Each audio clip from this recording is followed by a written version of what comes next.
Welcome back to EAFC Gameplay Analysis. My name is John, and today we've got another coaching session. And what session or what division are you in?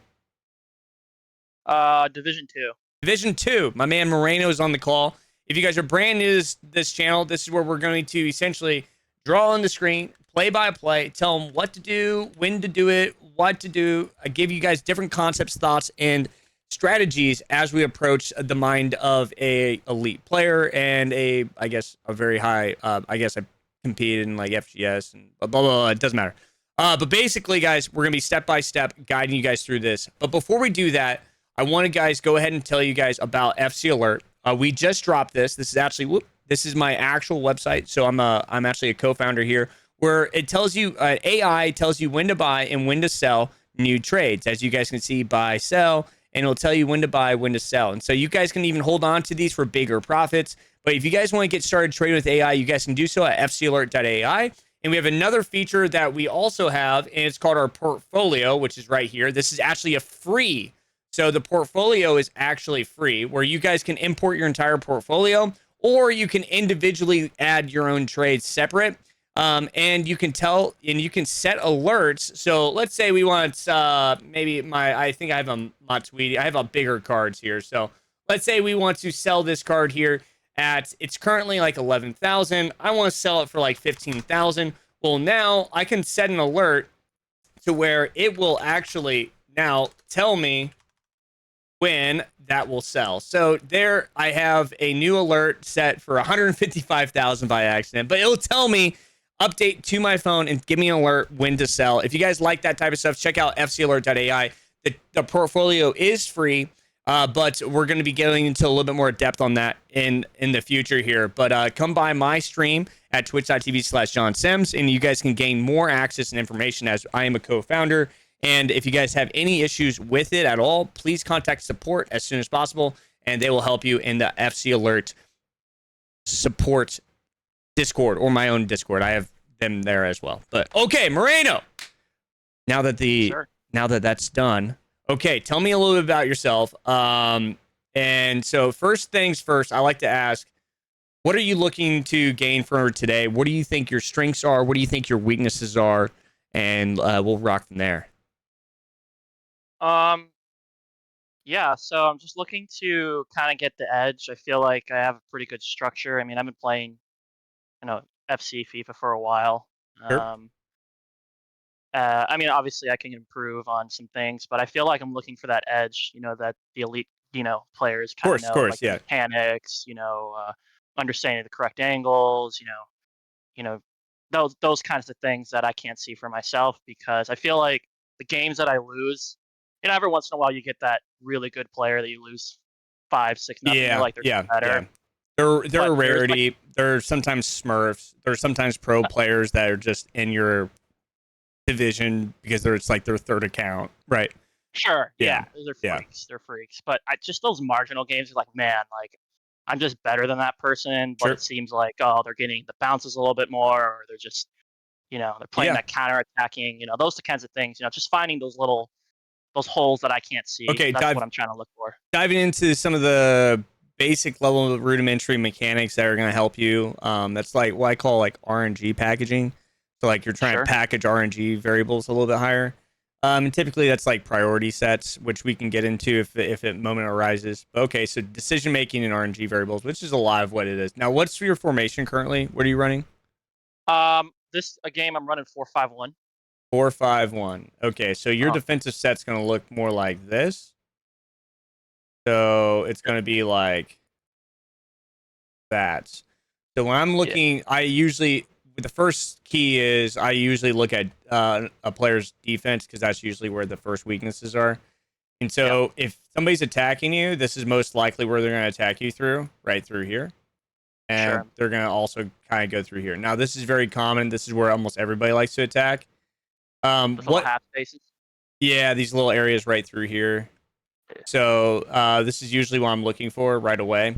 Now, what tactics do you have on your fullbacks and your fullbacks and your center mids? What tactics do you have here? So currently I have Alba as my holding midfielder. not ultimately optimal, but yeah, I got Thuram on box to box, and I actually have Barella on half winger, because he has that plus Is plus. it It's left or right? right, Okay. that right one. So it's just nice to have an extra option going forward. Okay. And then this And is then box to box. Yeah. So it's like yeah, this. Okay. hmm Okay. So yeah. So your biggest weakness is most likely going to be attacking through here then. yeah, So precisely. I'm going to be looking if you get scored on. Most likely, the higher probability that you're going to get scored on going through this way, just based off of this player getting forward, and Yep, so they're going to be attacking through there. That's what I'm looking at. This is pretty balanced, though. It's not overshooting anything. What about your sure. fullbacks? Are these on? What do you have them on? I think so. I have DeMarco and Llorente. I think I have Llorente on defend, um, Okay, uh, that's good. fullback, That's good. and then a DeMarco because he's just better offensively. I think I have him as just balanced. Okay. Okay, that's Um, pretty balanced. That's pretty balanced structure then. So this is a very balanced tactics. I actually really like this. So basically, what I'm seeing is, you take an advantage here, but you're defending it with your fullback, and then something like that. you take an advantage here on this side of the pitch, and then you're going to defend it. You're going to try to defend it with your center mid. That's going to be the idea behind your defensive tactics. By the way I'm looking at it. Thank you guys for the follows popping in. That's how I see this. So In theory. in theory, yes. it's never always that easy though, right? No, And so no. that's in theory. Now, what about your actual center backs? Do we have them on defender, ball playing, or stopper? Defender. Guys, if we do have somebody popping in about asking about trades, if the community could help them, I appreciate you. So you have them both on defender. Okay, that's good. So that's very balanced, more of defensive structure. Okay, that's the first thing we're going to be looking for, most likely, just defensively. And let's keep going right into the center, and then trying to go over the top. Now, your camera angle is a little funky. I would recommend co-op or telebroadcast. Okay. That's just what I recommend. What's going to happen is you're going to get, but you know what? I don't mind this because you can see these weird angles. Just whatever you're comfortable with. I'm just, from my experience, you get to see more field with Sure. co-op, but this one kind of moves with you too. Okay, very fine. Pull pressure, no movement, a little too much. So we're going too fast here. So this is what I see. You have this run coming through. You're going to try to hit that, right? That's what you're trying to hit. Correct. Yeah. And then you make the right decision by doing what? Trying to drag out that guy and then. Yeah, we don't have the right variable mechanics, so we decide against that. That's a high level skill. Most players would hit this and it hits offside. That's a low level skill. It's just always hitting something that's offside. If it's offside, if you're ever offside, that means you had a chance. You have a chance to not play that ball and maintain possession, right? And if you're offside, that means you could have potentially have been faster and played that ball. It doesn't mean that being offside is the wrong play. It just means that it was wrong because of your efficiency, right? So if we're slow, you do the right thing in decision making here. Whoops, sorry. You do the right thing in decision making and pulling out. Now, let me ask you a question. Are you in good space here? For now, yeah. Yeah, you're in fine space. So do we have to play this way or this way right now? No. No. Let's see what he does. Okay, so you're staying fine. So this is what this is the first technique I really like to talk about. I call it soaking pressure. Soaking P. Soaking pressure. So the idea is that we want these guys to approach us and get into this space. Now, what's the skill involved of doing this? There's a pro and a con, I guess. What's the pro? Yeah. So the pro is, you get that overload so you can open space elsewhere. Yeah, space behind those movements, right? Uh-huh. And so so every decision is going to be aggressive and one's going to be passive. So every decision you make is either passive or aggressive. On this scenario, where would the aggression play be trying to go towards? Build. What would the concept be going if he pulls like one of these three players forward? Basically where that offside ref is, see if this space right here, right? So what matters is not what we do, it's what they do. I want you to think about that. So if he pulls this way, am I thinking maybe I can be aggressive now, right? But what happens if this guy starts to go backwards? And then this guy starts to come at us. Which way do I go? Do I go this way and be passive here? No, you should probably just go forward. Boom, right? And then try to wiggle some space out and hit that. And so these are little tiny details. And so when I see this, you're doing fine. But what's the difference? Let's see here. You feel like you're about to get clustered, and you do just a fine job passing the ball back. Now, I feel like we could have waited this way and taken the space a little bit. And so now I'm thinking aggression here, right? That's what you're thinking? That's what I'm kind of thinking too. The pass this way is where you make the mistake, I believe. So when I'm thinking the aggression, this player's up. Now he's going to have to mark. Now what you're doing is you're putting this guy into a break. This is where skill comes involved. Okay, this is where the skill is involved. Because this is where you're going to take this chance right here. He has to defend who now? If you take this ball this way. Well, he has to make a decision to defend that winger. Right. And you. Because if you can break this plane, so the goal is to get past this spot right here, break that position to get right here. If you can get right here, now he's on a decision to either cut the passing lane, drive this down, right? And so the real play is to fake this, pull him this way, go right here, and then try to get him into a no man's land, going over the top, play the ball here, and then we rocket the ball that way. That's how I see it. That's the link I see. So as this player comes in, we need to get him to off of us, though. And so you can fake this by pulling him just a little bit and then taking that space and getting him into position. And so if he doesn't commit to you, you just continue to drive that forward. But if he commits, then you can play the ball and then we connect. So that's what I see. And so then what happens is we end up passing into pressure here. Yeah. Now let me ask you a question. Had you not instantly passed this, could you have maybe made that pass? Thank you for the follows, my man. Absolutely. Yeah. So that's the play. I feel like I could definitely. I get a little skittish whenever I get see that. I understand. That player coming near. And the way the mechanics are right now, the object mechanics for tackling collisions are like insane. And so, but this is where you're going to get that consistent 11 wins, 12 wins, 13 wins. Is being able to be more comfortable with being able to find that space, right? And so when I've seen this right now, what are you seeing? Where do you see the space? Right about there, where the just to the. Here, let me do this. Let me do this. Yeah. So I'm gonna make a pinwheel. Oh, nice. 1, 2, 3, 4, 5, 6, 7, 8. We of course know not to dribble the ball to 8, right? Correct. Yeah. Now, do we dribble it to 1 and maybe try to slot a pass here? That's a bit of a risk. Right. Really risky that's being in your half. What about 2? Maybe take that angle. Especially because he's got his cursor on that guy. Like, that's definite no. Right, and he's coming in hot, right? He's coming in real hot, right? Yeah. So we're kind of no 1, we're kind of no 2. What about 3? Can I take 3? You could. Yeah, that's passive. That's passive. Yeah. Though. It kills this play. Huh. Now if we talk in game theory, are we in a chance where we really need a score? No. No. Like feeling it out. 0-0, and then let's think: are they pressing us? Where are we getting pressed on? Our own side of the pitch. Yeah, exactly. And then what about our spacing here? What happens if I lose the ball right here? You might as well just count it as a goal. A goal for them, right? So my question is this a wrong decision?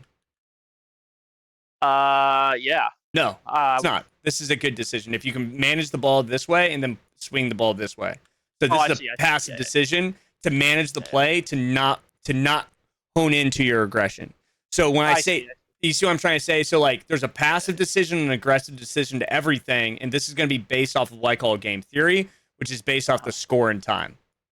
And this is in my courses that I don't know if you saw. I updated some stuff, but like I'm dropping the course guide, and this is that definition. Now, what about 4? Would 4 be good too? Then that's passive. That's what optimally I was thinking. Yes, 4. You're correct. I think 4 is probably the best decision given this possible scenario. Now, 5 as well. 5 is fine as well. And so taking the ball this way is going to give us a really nice position because we're still in a place of pivot. So maybe if he overshoots this, then we can turn and then hit this pass. The problem is he might cut neck there, and so then we have to do this what I call it snake or peeking and bounding. Peek and bound. So this is a peek, this is a bound, and then it's back and forth. That scale movement. You know what I'm talking about? Where that snake movement kind of floats like woo, woo, woo, woo, and they're like just little subtle movements. Right. And then that's when we eliminate the pass once we create space. Sure. But that's where we took the ball into space, and then that opens up a counterattack, which 1-2, and then we have to get this like fighting variable. And so that by itself, what's the real trick? This tip alone will improve your gameplay, and it's very, very simple. It's such a simple tip. Yeah. First off, over here, being a little bit more precise, but that's not it. Right? That will help you in general not even be in these scenarios. Right. But when you get pressed, you're going to get pressed, especially in this game. You're going to get pressed. What do you think my number one tip is going to be given this scenario? Just find the safe area first. Don't, just try to push forward just for the purpose of depending on basically focus on your first touch. That's what it is. Focus on your first touch, taking away from momentum, and then just keeping it away and just taking it step by step. And it's not what you do, it's what they do. So it's first touch, find what they're doing. In your head, what are we thinking? Right at this moment? Yeah. What are we what do I want you to be thinking like in total strategy right here? Where's our advantage on the attack right now? Over here. Top right. Right. Yeah. Where's our disadvantage on the attack? We lose the ball, it gets scored. Right? Correct. Which one do we care more on? We definitely care about not getting scored on. There you go.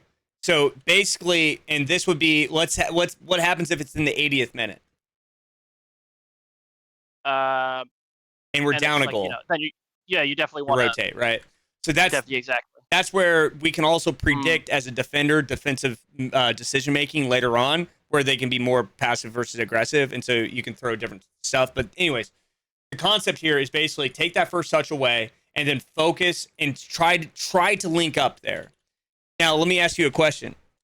This is where if you get into the next level, what you're going to do is my opponent's going to also know this, and so this is where we get into the game of wit, where if you're a later stage of the game, you can also use player runs being wide open for players to most likely slot over. So like, let's say when you made this pass back here, I'm just trying to give you totally different decisions and showing you like the multiverse right now, right?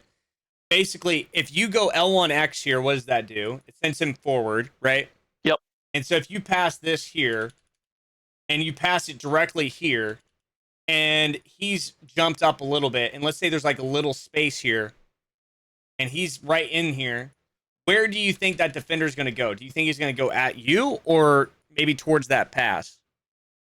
Probably towards that pass. Might go, and guess what? You just turn, and then you rocket the pass. You see what I'm saying? And so you can use passes, but what does that do for us defensively? So everything we decide has a pro and a con, a passive and aggressive. Is that an aggressive way to play or a passive way to play? Definitely aggressive. Aggressive, because what happens? Now our defender's gone, right? Yep.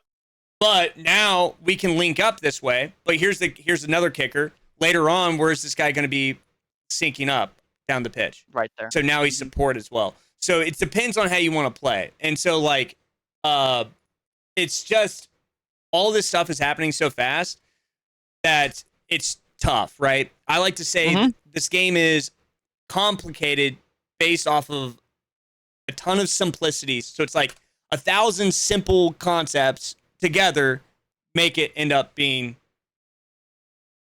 complicated. So yeah, no, I mean, I'm just like the scenarios we're going through. I'm totally an autopilot, when I'm doing this kind of stuff, and I'm not going through this scenario analysis. Okay. So I think just this alone is perfect. Awesome, man. Awesome. And that most players do this. They play it from this side to this side, and they think, I'm gonna work it this way. Do I have space? No. Okay, let's go this way. Do I have space? No. I mean, you're just kind of going side to side, right? So let's give you an objective.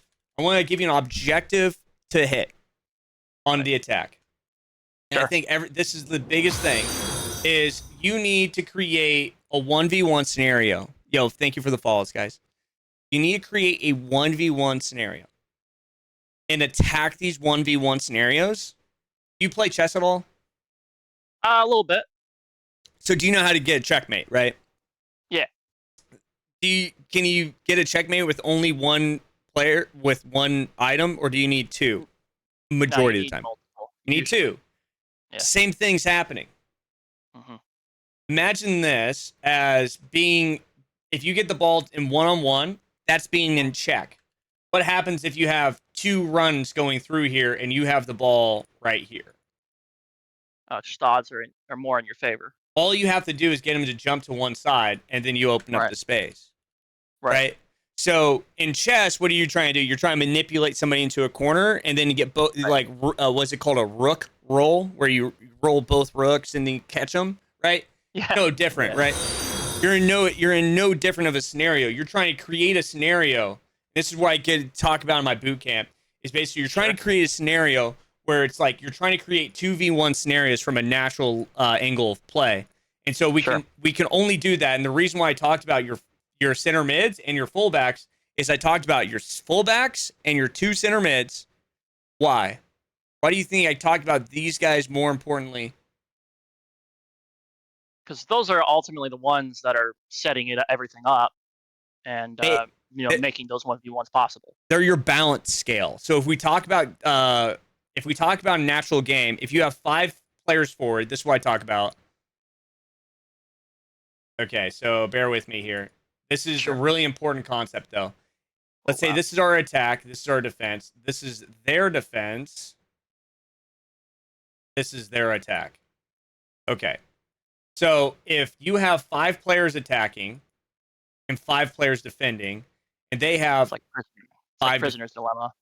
5 attackers, right? 4 square here. Who has the advantage? Nobody. It's balanced. No balanced play. Right. What happens when your opponent starts their match out 5 back, and they've got the 5 back with 3 center mids, 8 and 2 basically, right? Yeah, right.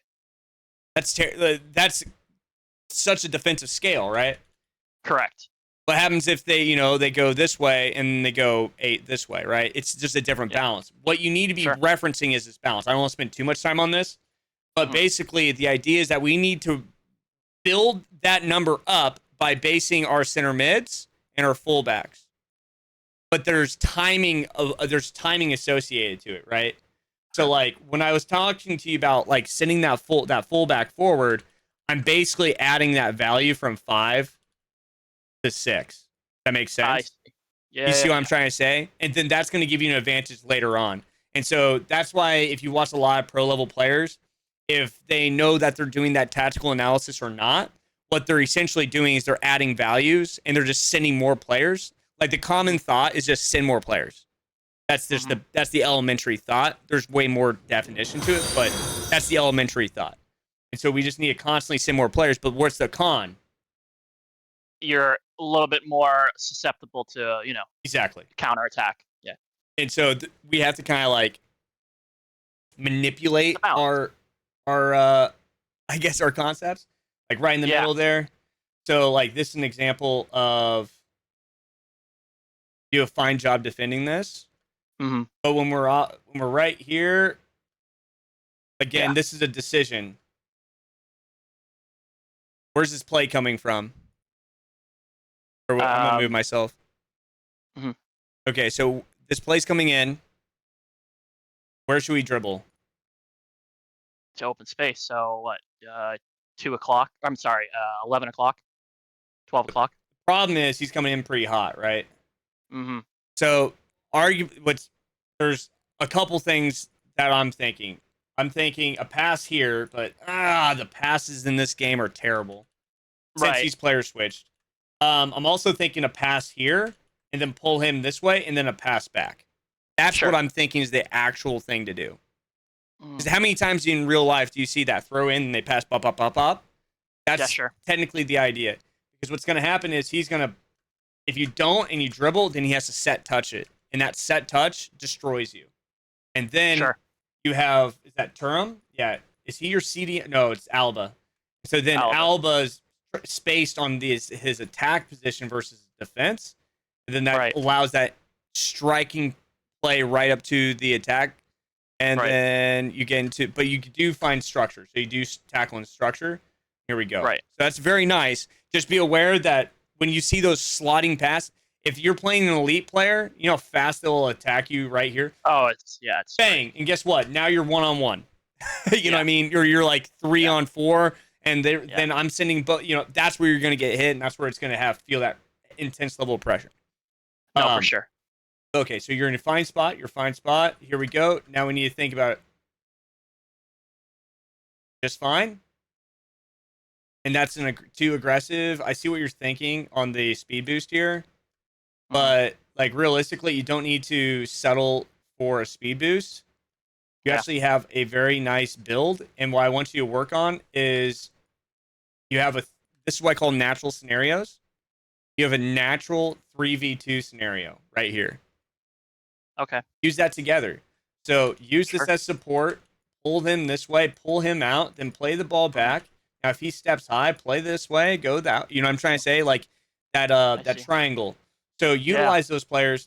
Too many of us focus on like using the broken mechanics to try to get through certain areas. But the problem is you have to be good at passing. You have to be good at passing. Yeah. So here's very nice play here. Just a slow on the mechanic here. Okay. Yeah. Let's improve this efficiency. Okay. Let me ask you a question. There's I like 2 ways to play this. What do you think my 2 ways of playing this are going to be here? You either do you just keep on going with the fullback. Sure. Or you know, send them on a run to keep to you know to. Yeah. So we play the ball and we send them on a run. And what's that going to create? What's that going to create? That 1v1 scenario, or that natural scenario. Natural 3v2 scenario. There you go. And that's where we attack. And so if you pass this ball up here, what's the advantage of doing that and then sending this play this way? You create that triangle effect. Well, you also apply pressure here. So this is the danger. This is the pro and the con. So what's the pro of putting this position? Putting pressure 1v1, right? Yeah. But 2 is he's going to pull out. If you can get to this position, what's that going to do to his defensive line? Shift it in. It's going to create space. Now you've got 2 attackers going directly here. This is why basically, like, I kind of call it the quarterback, right? You're kind of a quarterback sitting here in this false 9 position because, like, now you're deciding, okay, do I pass it here or do I pass it here? Because this player's basically in a zone defense now. They don't know what to do. So you basically just create a checkmate scenario against this fullback. If you can get around the center back. If the center back stops and drags back, then all you do is turn, and then you get into this position, and then you pass it here or here, over the top, through pass, simple, right? But if he presses you, this is where it gets tricky. So then you have to dribble to here. He's going to press you. Then you go L1 right here. You're going to release. This may attract this position. Then it gets a little tricky. You see what I'm saying? Yeah. I see what you're saying. Now you're really playing chess. This is the real game. This is, and all meanwhile, you're trying to get him going. And so this is where the release structure is. So if he comes onto the backside here, he's probably going to switch down. So then you can try, then that's where the chess comes in. Does he switch? Does he not switch? Does he play this or does he not play that? And so this is where that scenario sets.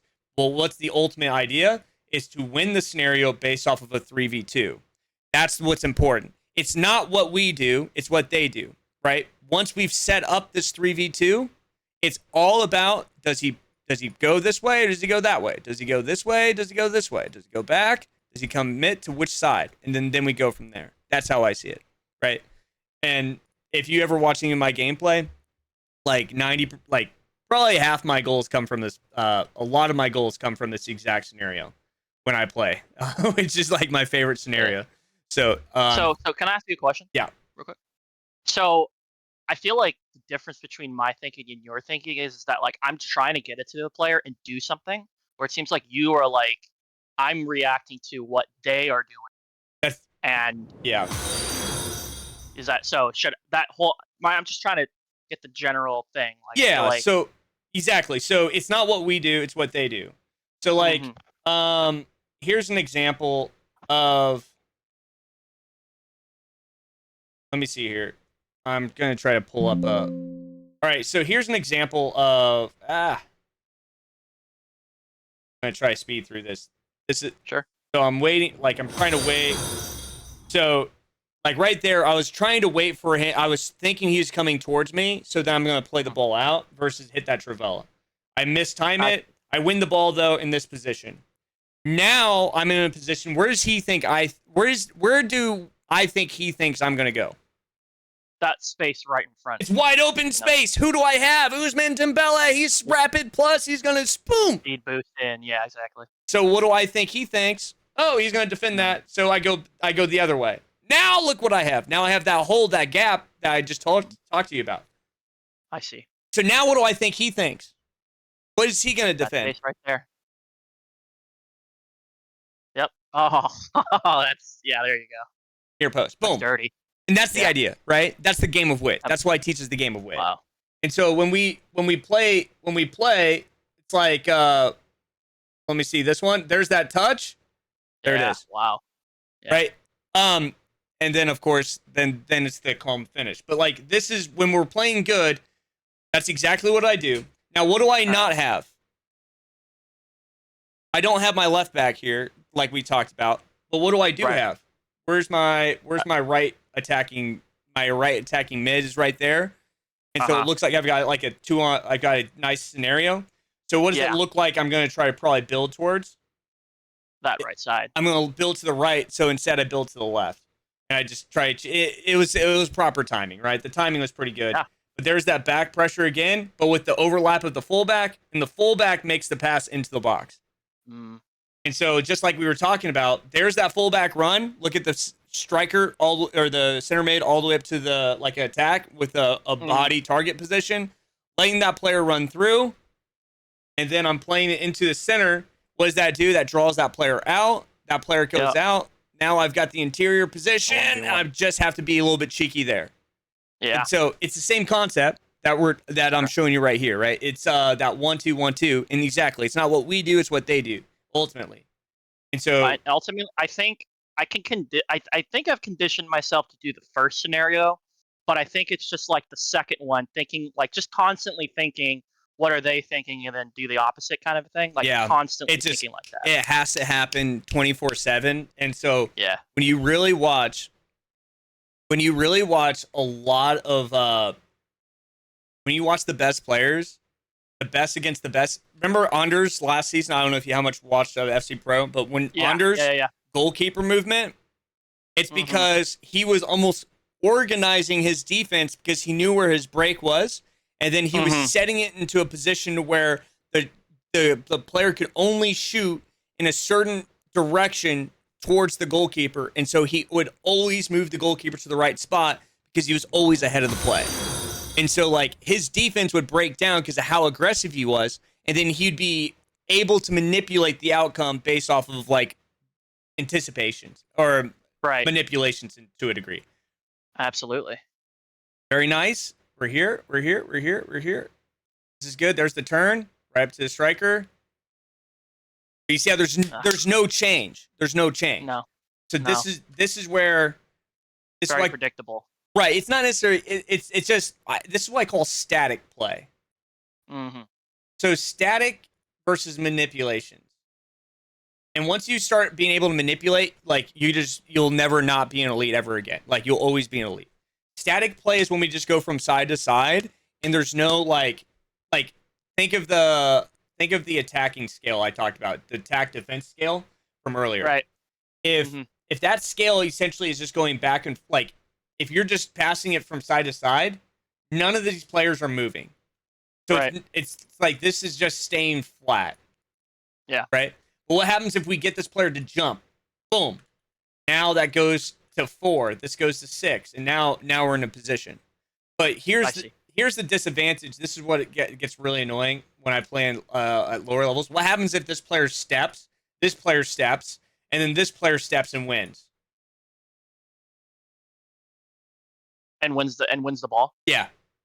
Now they're at an advantage because all their players are forward. Now they have it. Players are forward. Yeah, they just send it to the striker, and then I'm in that. Happens all the time. Yeah. So a lot of goals come from like almost broken structure. So anyways, it's just when players are like overly aggressive, they can hit you with, but it's what I call a wave defense, where they come mash with the 48-month sub. Thank you, man. A wave defense where they come in with 1 defender, 2 defenders, 3 defenders, 4 defenders, and they hit you with that 5th defender, right? And all of those defenders that maybe they slide tackled in a center position, and that's the center back. But since he's on the ground, he's standing up. Now he's in a perfect pivot position to start a counterattack. You know? Yeah, exactly. And it's just like, oh my god, so fast. And same thing with the fullback. Maybe they miss a tackle on the fullback, right? They miss a tackle on the fullback, so the outlet comes in, and they start approaching the play that way because they miss a tackle. And what I'm trying to say is every decision is not good or bad. It's just passive or aggressive, and one's either too passive or too aggressive. And one leads to goals, and one usually leads to not getting scored on. Where I get frustrated is when I play extremely passive, and then they rip a Travella from like over here. You know what I mean? And then it's like, well, that's not supposed to happen. And so I always say, like, if you can score 3 goals and hold them to 2, that's really the idea. But if you can't score 3 goals, got to work on the attack. If you can't hold them to 2 goals, you got to work on the defense. And that's like right here, we press high, opens up a gap. I think, yep, there it is. Yep, there it is. You can see it direct too, right? Yeah. So 100%. So have you seen any of my video structure on defensive structure, managing defensive structure? You have? Okay. Let me try to run through it like real quickly to explain this. For it. Okay, yeah, so that's not how to do it. right. Okay, so the places, so when I think of structure, have you heard me talk about player switching priority? Yes. Oh, perfect. So who's the most important defender? Center backs, right? Center backs are the most important players. Then who's next? I'm assuming CDM, central. Oh, the central. We're thinking these 3 players are the most defensive, or the most important. This is what I call the pyramid of defense, essentially. This is your founding pyramid, essentially, your foundation. The idea is that these defenders are going to pinch like this. This is the ideal structure of defense, right? Kind of like just through here. So the idea is that ultimately, if you think about it, if you get broken right in here, you're done for. Right through this. Now, when we're on the attack, what happens to this defensive structure? Widens out. And so how many times have those passes just gone whoop? Right, yeah. All the time, right? And so when that space opens up, what do you think I'm going to say? The first thing you should do as a defender? Tighten it up. So like if we go all the way back to earlier with Alaba down here, and that right off that pass, or you know what I'm talking about, that area. Yeah. But basically, let's hear. Okay, so the defensive structure is most important. I'm just going to let this draw back to the space. Okay, so that was kind of smooth actually. That was honestly, I was like, oh, I hope this works. 99 reaction. Yeah. Okay, so this is your foundation structure. Outside of this is what I call the gambit. Okay, and what I mean by that, this is also what I call. I guess I have other ways I call it. I used to call it the gambit. Now I've been kind of branded as level 1, 2, and 3 defense. The idea is that when the ball's over here, let's say we've locked this position down. When the ball's out wide, which way do we go? Which way are they going to go? They're going to go 1, 2, or 3. 1 or 2, right? Yeah. So if they go 1, who defends that? Fullback. Fullback. So then what happens if we pull out? What's he going to do? He's going to look to cut back. He's going to cut back. So when people say it's cutback FC, no shit. Right? Right? There's 2 ways to score. If you're on the wing, you either go all the way back, and then unless you just go to the corner, you're going to have a cutback. That's just what's going to happen, right? Yeah. What happens if you're here, and then they go to the edge? You cut back. It's just, there's 2 ways to go. No matter where you go on the pitch, you have to cut back or stay in the center, right? Okay. Right. So what happens is you're going to get to a point. This is what I call the collision event, like a critical point. So you get to that point. There's 3 outcomes. They either win this, you win it, or they cut back or go back, right? So level 2 is being able to cut out the actual cutback. So how do you think who do you think defends the cutback? So this guy's out this way. That usually the center mid. Center mid's going to do that, right? So this is the challenge that most players face. This is the issue they face, because what happens is then they open up this lane and they don't have a defender there. This is like 90% of defenders' issues. 90%. Right. Okay. So the ball goes wide. We need to start prepping for that early. Let me see if I can get to an early prep with this. Well, that, as you know, we just need to manage this as structure. So like right here, this shouldn't be a purpose. It should be right here. Yeah. Agreed. Almost even going that way. Maybe stepping this. You don't want to step that way. You want to step like this or backpedal like that. Yep. But that's the structure. So maybe I get into more of the defensive structure here if with more mistakes, because the idea is that was an absolute blunder. But yeah, I was just lost, like a mental lapse, honestly. But ultimately, you want to cut off the edge, and then you want to defend with the interior. So hopefully we see them come down the wing here. So like right here as a defense, what am I looking at as an attack? This is the same concept. You can use it invertedly. Where's the attack space? Right there. That lane right there. What do you think? What do you think he is aware of his defensive positioning? What do you think he? Yeah, he's right here. He's really trying to cover it. Yeah, not letting me turn back. So let me ask you a question. What do you think is maybe the manipulation here?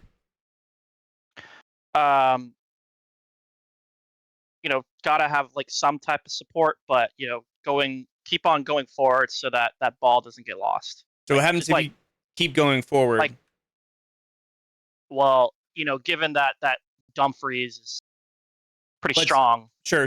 Let's and this is where you have to be a little cheeky. This is where some of the skill comes involved. Yeah. So when I talk about defense, I talk about holding them into pockets. There's essentially 4 major pockets I like to hold players into. And these are the 4 pockets. Mm-hmm. So if we go towards these pockets, that's actually an advantage for the defense to a degree, because then what happens is the defense sets. Sure. How many times have you seen a set defense, and then it's like, then you have to go this way, right? Yeah. So what happens is this is that gambit. People just play from these pockets. This is what I call possession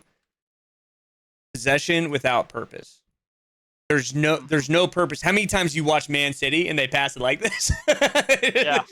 They had 80% possession, but then every now and then they'll try to hit KDB right here or like B Silva, and then their attack starts. Like I don't know if you watched actually England play the other day, but Jack Grealish made this like nice little run through and they chipped that pass in.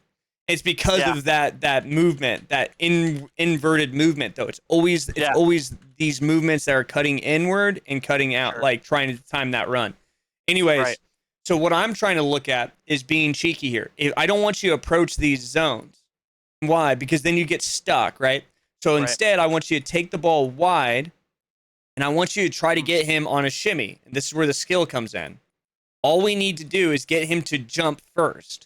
If he jumps high side, boom, we go low, and now we can attack that space. That's where the skill is involved. Then the skill is about breaking his what I call crosshair, which is for another time. But basically, his crosshair is like his position, his positional point, his most efficient positional point between the ball and the goal, essentially. And so if you can break that position and we can get to this spot, Now we can attack that. That essentially eliminates his place, and then that creates a new scenario. And so then now we can play the gambit right here. Now we can play the 2v1 natural scenario. So ultimately what I'm trying to say is if we can take this step this way, get him to bite on one, how do you think I'm going to get him to bite? By just like keep on going, like just a little bit to the outline, and then just faking in time. Yeah, ball, maybe like a little ball roll, maybe like a little fake. I call shoulder, them shimmies. like a little shoulder. Yeah, exactly. Yeah, just like a body feint or something. Give him a shift down, and if he jumps one way, then we can cut this way. What's the problem of him cutting this way is now we have to attack this space, right? Exactly, and then he can bring his center mid in, and then Right, so that's the game. That's the game, though. And so now he has to defend this position. This is level 2. Now you're in level 2 defense, and so now you're trying to beat that position, and then you're taking this. You see what I'm trying to say? So it's balanced, it's back and forth, and so you wanted to go almost to the corner here, but you had the opportunity to like ball roll like right here. I see, right there. Yeah, and so it's small. There's small movements, really small movements. Sure. Well, you still win it though. We win it. Yeah. It's the battle. Who wants it more? Yeah. That's not. Yeah. Oh, let's see here. Let's see. I want to see what happened. Actually, I didn't see. So there's the space. Scored, but like right there, the ball roll. Keep going and then shimmy. Yeah. Then you get the tag. So not just shimmy, but wait for him to make that decision. Yeah, shimmy, and then all you're not take the guessing game out. If you shimmy to the left and he goes right, just go to the other side. You know what I mean? Go to the other side. Yeah, just go the other way. I mean, like, it's much easier once you get the shimmy, though. The hard part is shimmy. The hard part is timing that shimmy, right? The easy part's just, I'll go that way, right? Yeah. You know what I mean? Trying to set him up. It's like, I am going to go that way, and whatever happens, happens. Right, so, but like sometimes you'll be in a finishing position right here, and you're about to shoot, and then they move the keeper, so you just shoot near post, right? Exactly. So what do I do right before I think he's going to move the keeper? I take a fake shot, and then let's say he stays flat, then I have to shoot far post.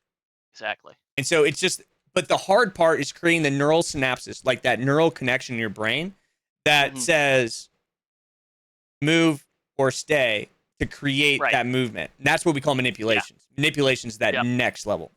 Okay, so you win the ball off of position. So now what should we be trying to attack? We should be trying to go right in front. Yeah, we want to take him out of that play. So his tactical position is going to be about like right there. So that's his critical point. We almost need to beat him to that space. And if he's, or we're going to force him to take that space so we can take an interior position. I see. So if he overlaps. So he's overlapping us.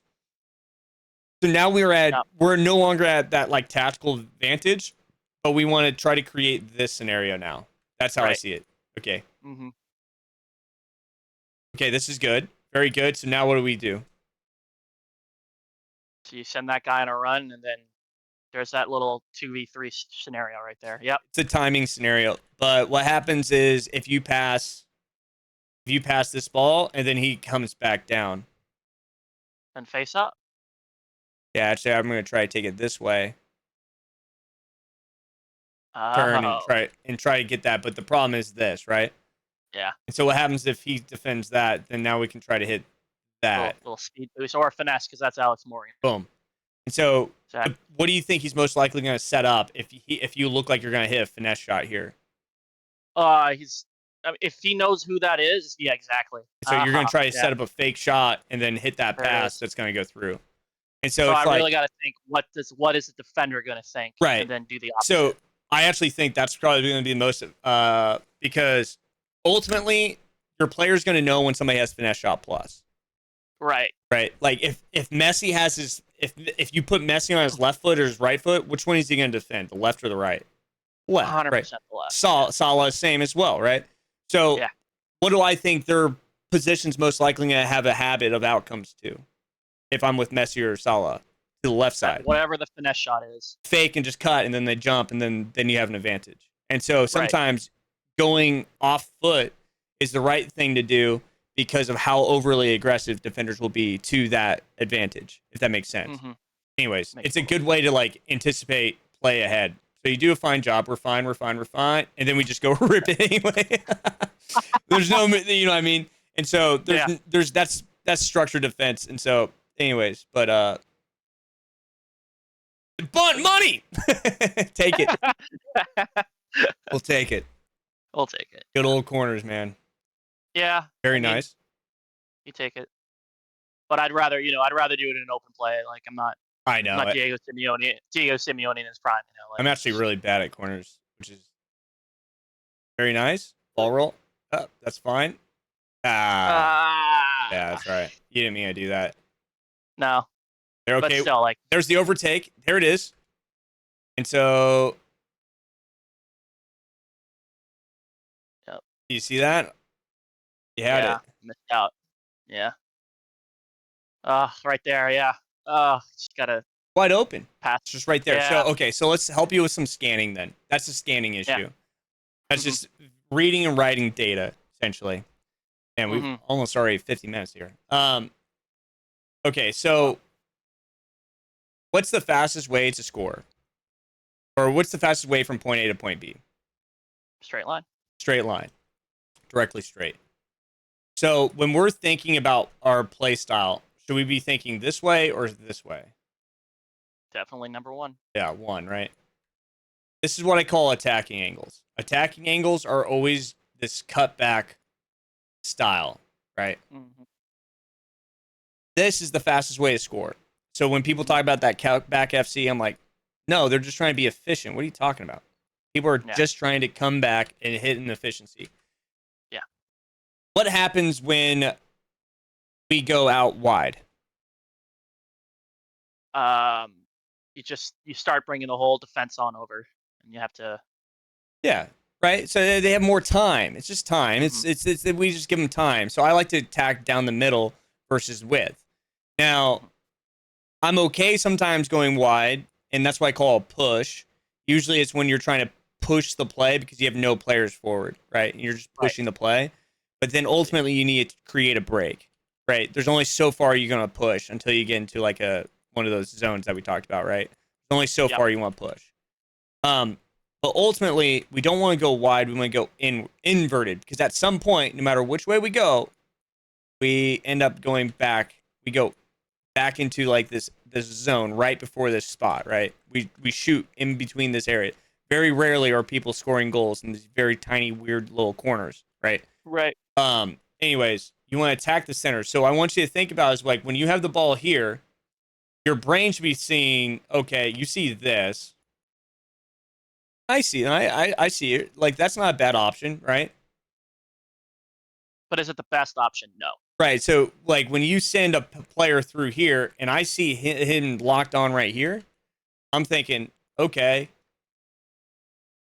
Yeah. My brain's checking down that middle. Okay, I think you get that. Your brain's checking down the middle. But it's like teaching your brain to think that. So I like the fake shot there to move the player. We're just a little bit off there, but utilizing fake shots. So like that. Just not having the composure.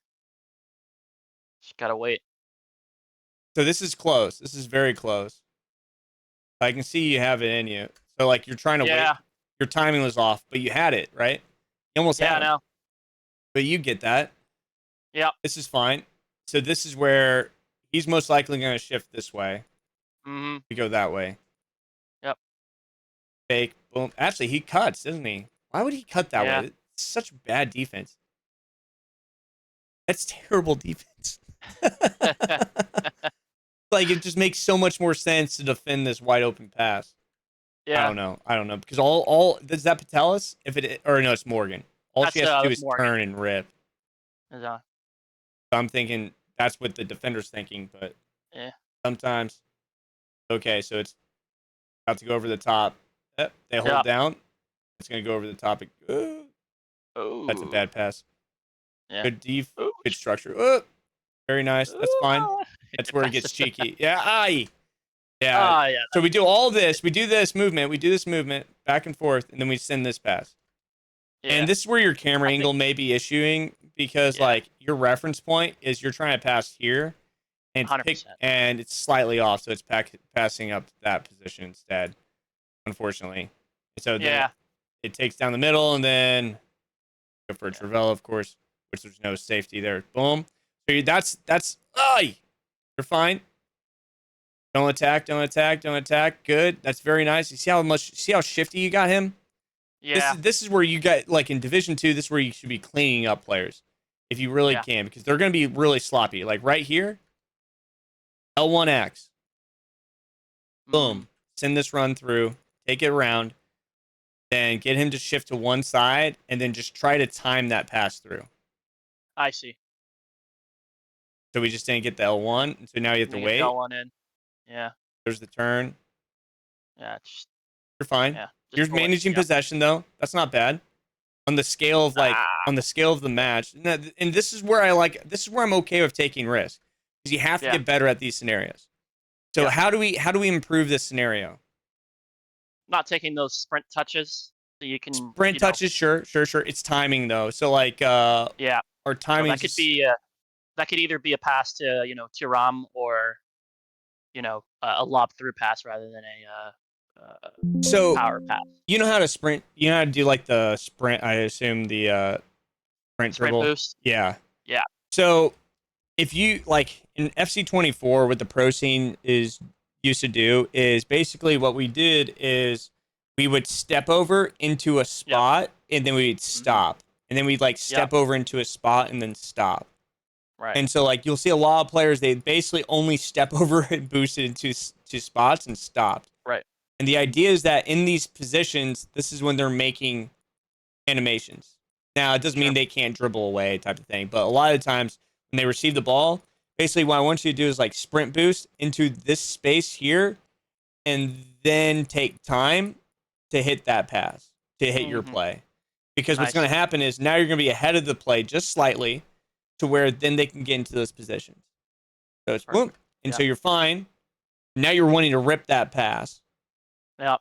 And so the real pass is actually going to be here, I believe. Yep. And the problem is he's going to be, or she's going to be offside. And so what happens if I L1X this, hold up play here? Now there's two things that this player can do. Now he's most likely going to be set here. So what is he going to worry about? He's going to worry about if Swanson is offsides, right? Then that he might shift this way, right? Yeah. But now you have this player running forward. Her momentum's dead, so this is more of a false nine position. So he's going to kind of maybe defend this. He might defend this. Who knows? He might press you here. But ultimately, he may play this way. Right? But she's false nine. He's going over the top, running like this. Right. But when you play this, you can send her on a run too. I see. What does this look like now? Now you got that overload. You got that 3v2. You've got a 4v2, in my opinion, because this player is going to get destroyed. Yep. Because now you can attack this. But what else do you see? Yeah. You see that over there too. Now that's You've got a full attack scenario. Now you just have a full attack scenario. Use the whole field. This is what I call the attacking highway. And it's this lane between the center mids and the defenders. And this is what I'm visually seeing. This is what I call the queen's position, because this is ultimately the best spot to be able to attack a player. Is right here. Right. Because the queen can go every direction possible. Right. Look how much space is here. That's where to go. Yeah. So let me give you a 3-step process before we end the session here today. I'm going to step you through a 3-step process I want you to start focusing on. Number 1 is getting the ball into this position right here. This will ultimately just help you just like improve like a purpose when you're attacking. There's more definition to it, but ultimately what we're trying to do is we're trying to create these 1v1 scenarios and take away the rest of the game. We're trying to take away this and make it their controller versus your controller type of thing, right? Sure. But ultimately, you're going to have 2 ways to play this. You're going to receive the ball this way, and they're going to start pressing you. Now, you're going to feel pressure. This is part 2. So you're going to start feeling pressure from either this side, or they're going to start coming in like this, or from behind. So you'll almost start feeling pressure from every which way, almost defensively, every direction. And so it's your job to improve the skill to try to send a run while this is happening at the same time. You see what I mean? Got it. So have a run timed to where when you receive this pass, let's say this player comes in this way. Now we dribble this way. Now this guy's coming this way. We go this way. Now this guy's coming this way. We go this way. Now he's coming this way. Now we have to dribble this way. Now he's dropping back. Now he's up back. Now we're trying to take that, manage that space. It's tough. It's really tough, especially in this game. It was easier in the last one. But this is where I'm getting a lot of goals, is managing this little space right here and sending a run on the same time. Now the key though, the absolute key, the third part is using some of these runs as fakes. And so you'll want two runs going at the same time. And so you want to pass it here. So you're going to receive the ball here. They're going to shift this way. You're going to turn this way and you're going to slot the ball this way. Or they may defend this one and they give you the option. So now you take the latter. But the idea is this. The 3 steps is 1, get the ball to the striker or get it to the 1v1 scenario. 1v1 scenario. Number 2, send run, or what is it? Manage possession in that zone. Manage the zone. Number 3, it's going to be time runs. You're going to be timing runs at the same time. And that is how you're going to find space. This is just like a hard set scenario try to create. Now, what's the tricky part in between all of this? Don't lose the ball. Don't lose the ball. Maintain possession. And what does that create? You have to like shimmy. That ability is shimmy, which is more of what I call the game of wit. So it's being witty back and forth, up and down, left and right. Constantly up, down, left, right, back and forth. Boom, boom, boom, boom, boom, boom, boom, boom, boom, boom, boom. You're constantly testing their wit rather than like 1 or 2 times in the game, like all the time. It's just this constant movement of back and forth, up and down, up and down, up and down, up and down. Let me see if I have one. That makes total sense. So here we go, like this. You see how I'm like taking that pinch? I'm waiting for that run. Yeah. Right down the middle. Boom. Whoa. It's you know what I mean. So this is an elite match. I'm not even defending it. I'm like, oh, sorry, shoot, sorry. Oh no, you're totally good, man. You're totally good. But this is what I'm trying to like. I'm trying to give you a visualization. So we get the ball like right here. You see this zone. You can see where I want to take it. I want to get to Dembele. My eyes. He pinches in. I'm gonna have that run go through. That run's going through. Where is he gonna defend? Most likely that hard set run. So I cut back. There's the play, and I see that timed perfectly just to give me that space, and bang.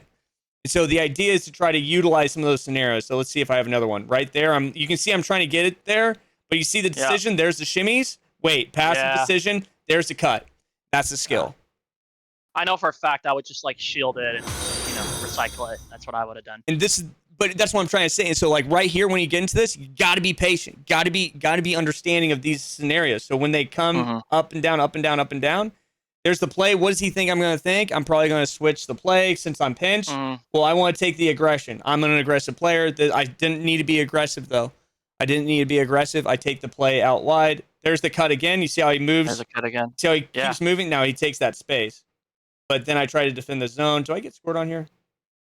But you're just constantly making him make decisions. Right. I'm constantly shifting him up and down. You see that little movement? Those little tiny details. Tiny movement. Yeah. There's the striker position. There's the 1-2. Right back.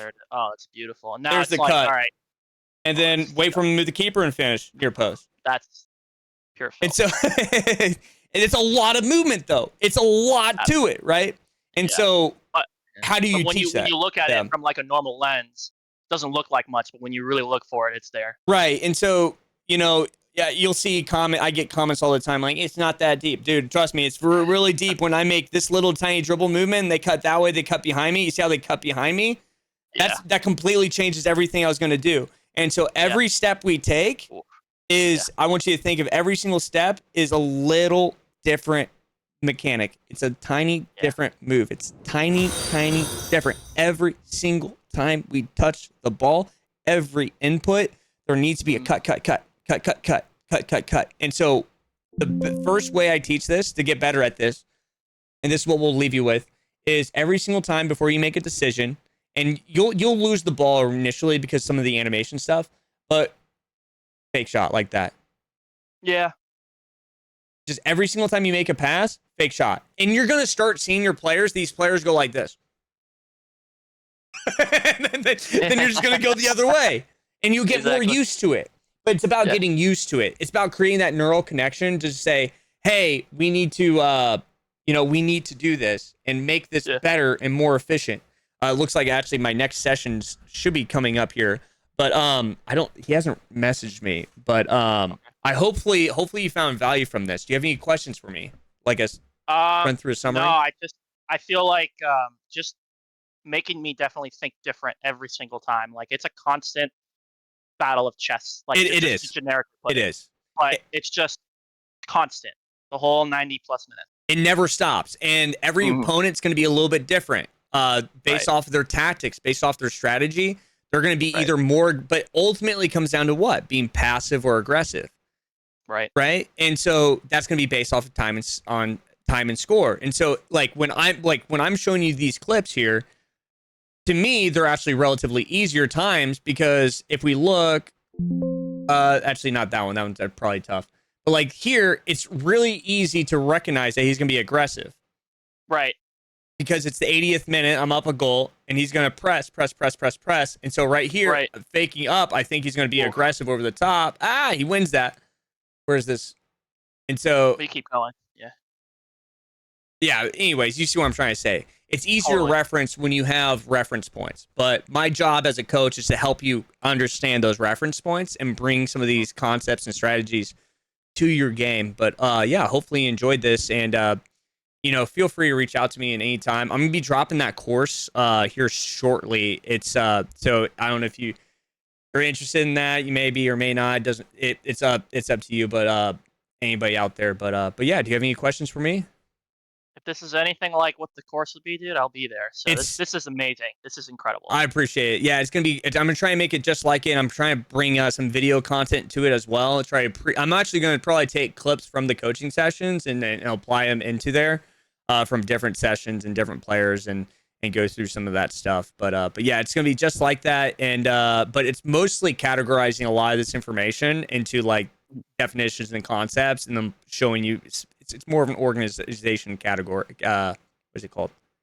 Catalog. If that makes sense. But that's great. Awesome, I think it's just it's awesome. Thanks, man.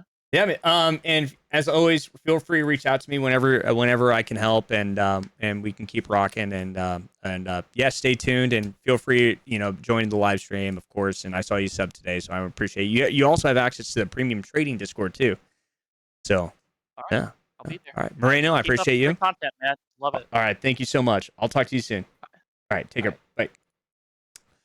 That's it for today's EAFC gameplay coaching session. You guys can see the next video where we're going to be breaking down more. We actually have another sessions right back to back live here. If you guys want to see us do this live, come by to twitch.tv/JohnSims. If you guys need help with trading, check out FUTalert. Use the power of AI to trade your next trade and make millions of coins. Until next time, guys, thanks for tuning in. We'll see you guys in the next episode.